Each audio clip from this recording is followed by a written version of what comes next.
விளம்பரங்கள்லேயே பார்த்தீங்கன்னா இந்த 5000 ரூபா கொடுத்தனால பெண்களுக்கு வந்து மிகப்பெரிய ஒரு மகிழ்ச்சியை தருது. அதை தான் சார் சொல்ல வரேன். இல்லை அதை தான் சொல்கிறேன். 70,000 கோடி செலவு பண்ணியிருக்கிறாங்க. 1,37 லட்சம் பேருக்கு பெண்களுக்கு 5000 ரூபா கொடுத்ததில் கிட்டத்தட்ட 70 கோடி செலவு பண்ணியிருக்காரு ஸ்டாலின்.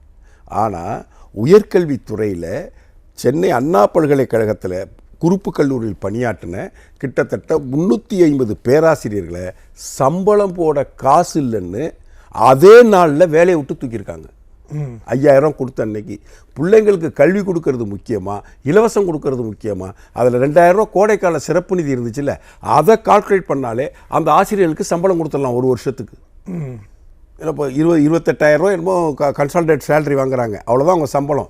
அந்த 2000 ரூபா கோடைக்கால சிறப்பு நிதியை கொடுக்காம இருந்திருந்தாலே அந்த ஆசிரியர்களை ஒரு வருஷம் பணியாற்ற வச்சிருக்கலாம், மாணவர்களுக்கு கல்வியை கொடுத்துருக்க முடியும். ஸோ கல்வி முக்கியமாக, பெண்களுடைய ஓட்டு முக்கியமா? பெண்களோட ஓட்டு தான் முக்கியம்னு பெண்களுக்கு லஞ்சம் கொடுத்துருக்காரு மு.க. ஸ்டாலின். இப்படி அது வந்து நம்ம கோவி செலியனோட துறை. இப்படி எந்த துறையை எடுத்துங்க, எந்த அமைச்சர் எடுத்துங்க, மிகப்பெரிய பட்டியல் தயார் பண்ணால் எல்லா அமைச்சர்களும் கொள்ளைக்கூட்ட கும்பல் உறுப்பினர்கள்.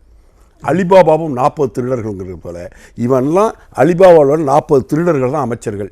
அலிபாபா தான் மு.க. ஸ்டாலின், சபரீசன், உதயநிதி ஸ்டாலின் 3 பேரும் தான் அவங்க வந்து அலிபாபாவோட ஹெட்டில் இருக்காங்க.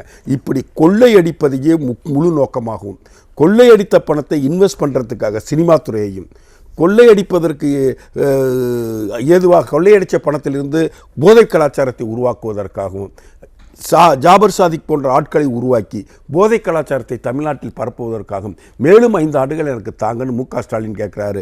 இந்த மக்கள் தான் உருப்படியாக நேர்மையாக சிந்தித்து செயல்பட்ட அறத்தோட வாக்களிக்கணும். உங்களுக்கு போதை மாநிலம் வேண்டுமா, உருப்படியான எடப்பாடியார் அண்ணன் தலைமையில் உருப்படியான ஒரு மக்களாட்சி வேண்டுமா என்பதை இந்த மக்கள் தீர்மானிக்கணும். மக்கள் மன்றத்தில் நாங்கள் போயிட்டு இருக்கோம், ரிசல்ட் கிடைக்கும்.